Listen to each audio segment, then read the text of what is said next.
welcome, welcome, welcome, welcome, Welcome, welcome. YouTube. Welcome, everyone.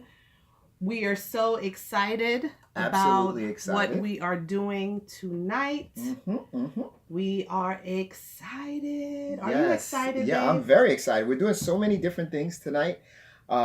First and foremost, my name is Lucian Humphreys, And I'm Tracy Humphreys. and we want to welcome you to Hump Day with the Humphreys. All right, all right. Now, today we will be our topic of discussion today is what's behind your negative emotions may surprise you. All right. Yes. So we're going to jump right into that in a moment. I'm just trying to Yes. get my ducks in a row here, as they would say. Here we go. Hello, everyone. We have Steve Gonzalez joining us. We have Michelle Hey, Lindsay. Steve. We have our brother Don Mullet. We have Tanya Joyner. Yes, Michelle yes. says hello, everyone. Welcome. We are so excited to share with you all tonight. We have Donald joining us. We have our sister Faith Brewster joining Yes, us. Faith Brewster in the house. Welcome. Don Mullet says Don and Rhoda are here. All right. Thank you all so much. We are so appreciative of each and every one of you. We truly love you guys. Thank you. We look forward every Wednesday night to coming on and sharing in some way.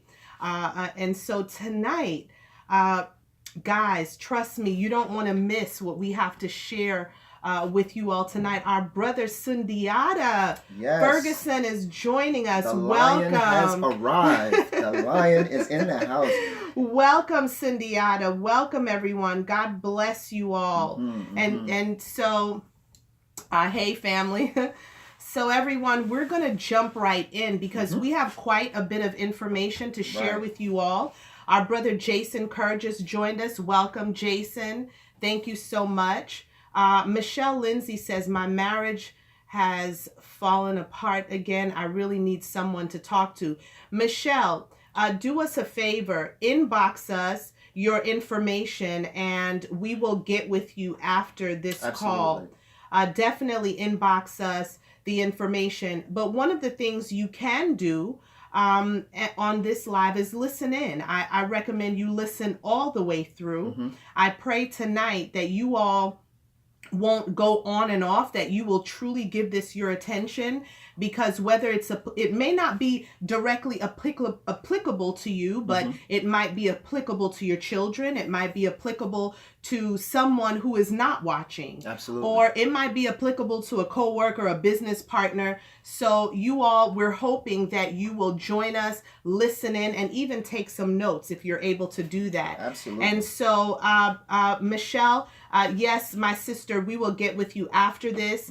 And so, Sundiata, yes, this is a very important topic that we're going to be sharing tonight. And so I am going to give my amazing husband the floor and allow him to share with us. What do you have for us tonight, Mr. Humphrey? Well, this is a very serious topic, and this is a topic that Tracy and I, we thought about it a lot, we prayed about it, and it was something that we really decided we wanted to share, and we wanted to share from two different perspectives, okay?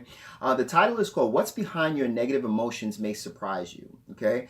And the first part is something that I'm proficient at. It's something that I've done for many years, and it's in the industry of mental health, okay?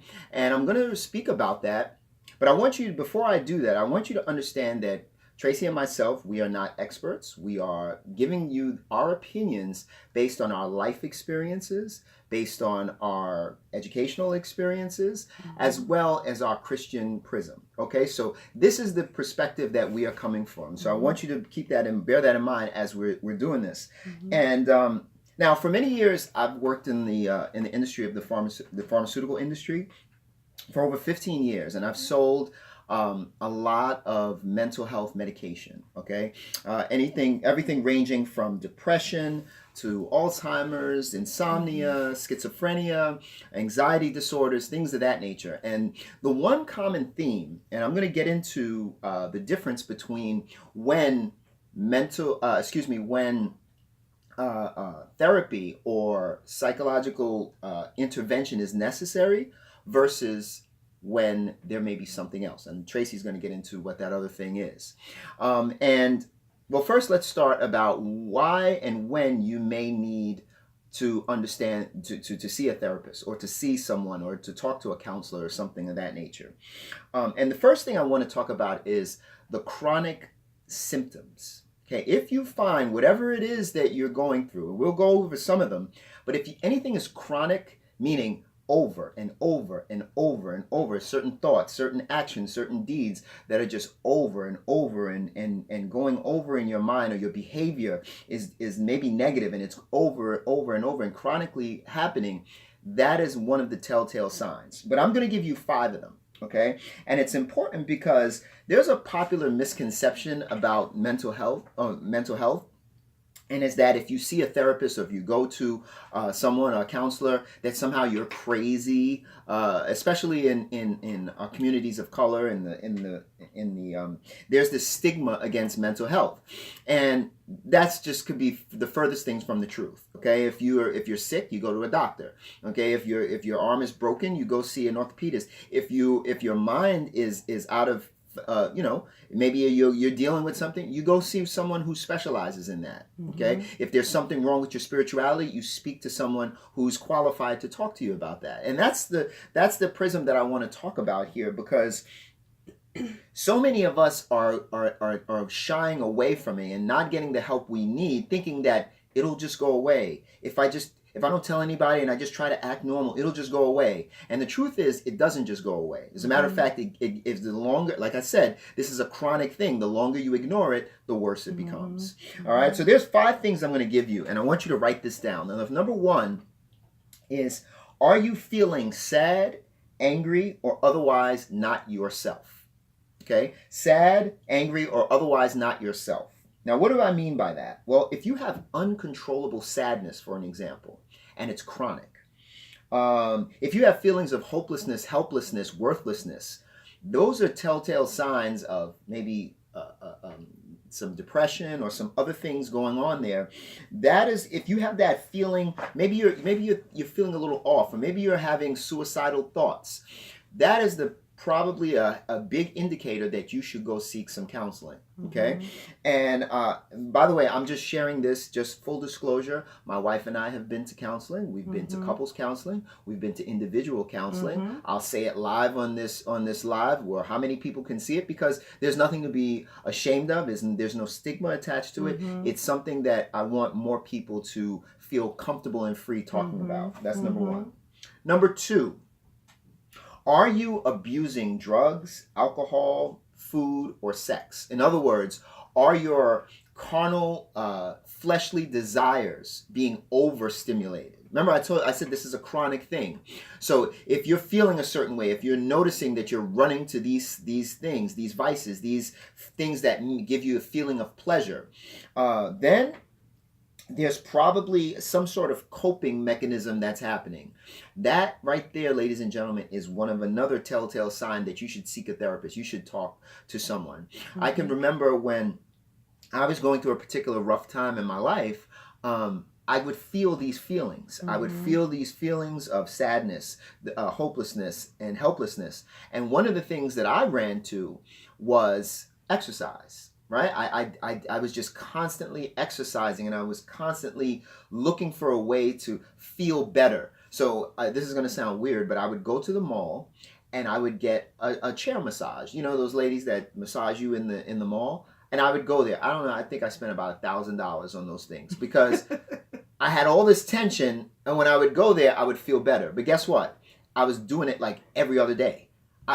These people would fight for my business because I was just giving them hundreds and hundreds of dollars. So that's just one thing. Number 3, if you've lost someone or something very important to you. Okay, loss is something, and grief is a very difficult emotion. And a lot of people tend to sweep it under a rug. I remember several years ago, my wife and I, we lost our dog. And for most people, losing a dog may not be a big deal for them, but for us, it was a big deal. Tracy and I, we don't have any children, so our dog received that nurturing parental care that we had to give. And I found myself sad. I found myself crying. I found myself upset. I would look at other dogs and I'd get upset and I get sad. And this is something that is very, if you're not careful, and this is chronic, lasting a period of over 2 weeks, that's a time when you need to worry. You need to focus on getting some counseling there. Number 4, something traumatic has happened to you. Now, this is different from a loss. Something traumatic could be something physically traumatic. I know my brother Cindyada and I were talking about that, a physical trauma situation. There could be a history of abuse, physical abuse, mental abuse, verbal abuse, sexual abuse. It could be neglect, maybe a chronic illness, something that has been chronic over and over and over again, that's causing you to feel these feelings of hopelessness and worthlessness and just feel not like yourself. That is a telltale sign that you need to have some counseling or psychiatric intervention. And the last thing I want to talk about is you can't do the things that you enjoy doing or that you like doing. And see, ladies and gentlemen, one of the things that I always, it was a quote that I heard of, and it was so powerful because the quote says, I forget who it was, babe, but the person said, "A mind once stretched can never return to its original state." Now, most people equate that to, an idea or learning something, and that's true. But the same thing happens when trauma is involved or when pain is involved. Your brain gets stretched. Right. Every single time you have an experience, your mind, your this wonderful machine that God gave us, right?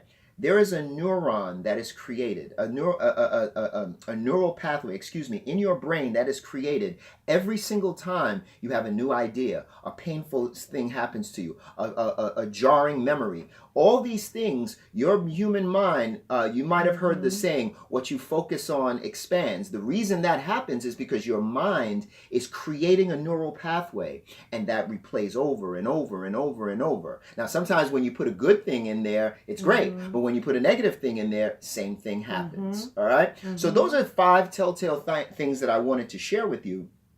And I don't want you to listen to this. Now, if you're listening to this live and you're hearing these things and you're saying, hey, that might be me, I hope and pray that you go and seek some help. Seek someone. And even if you don't know where to go, speak to someone who is in the know. All right, and they can direct you to where you should go, because it's very important, ladies and gentlemen, and it's not something that has to necessarily be lifelong. There was a study that was done in the Journal of Consulting and Clinical Psychology that says 80% of the people who went to a counseling session, 80%, said they felt better within 10 clinical visits. So what is that saying? That is saying, ladies and gentlemen, that sometimes you just need to talk about it. Maybe sometimes you need to get it off of your chest. Sometimes maybe you need to deal with what it is that's causing those traumas in your life, or that chronic sadness or hopelessness or helplessness. Once you start doing things like that, guess what? Now you start feeling better. Your body starts producing the chemical neurotransmitters that make you feel good. I'm just going to give you this. I don't want to nerd you out, but there's a chemical transmitter called serotonin. And serotonin and dopamine, those 2 neurotransmitters, they're the chemicals in your brain that make you feel better.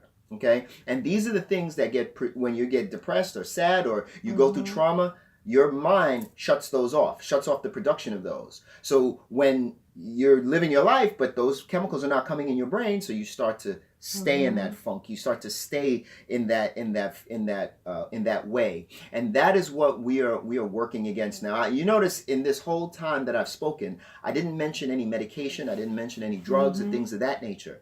That because I'm not a medical doctor. That is for your doctor to prescribe. But what I am sharing are some of the telltale signs that you yourself right there know that you are dealing with, or that have been plaguing you in your mind, or that you have feelings of guilt or frustration, or whatever the case may be.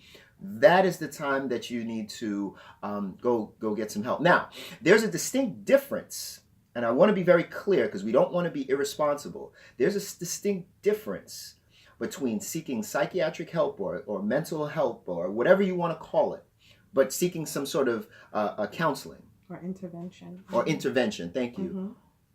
Versus what my wife is going to share.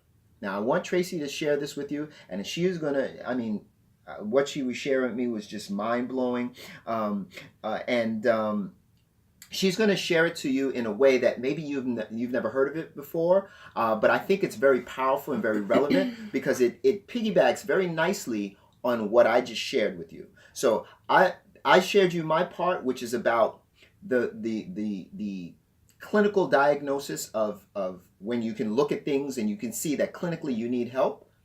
But what happens if it's something else? And what else could that be, Tracy? Well, what I'm going to talk about tonight is deliverance. Some of you may be familiar with it. But before I go into talking about deliverance, Don Mullet says there is a stigma about mental health issues in a lot of religious circles too. Yes, you are absolutely right, Don. And that is the unfortunate part about this because, their counseling is a very powerful tool to help people. There's some people that live their lives tormented, sad, broken, frustrated. They're on this merry-go-round in life and they can't understand why. And because of public opinion, because of some crazy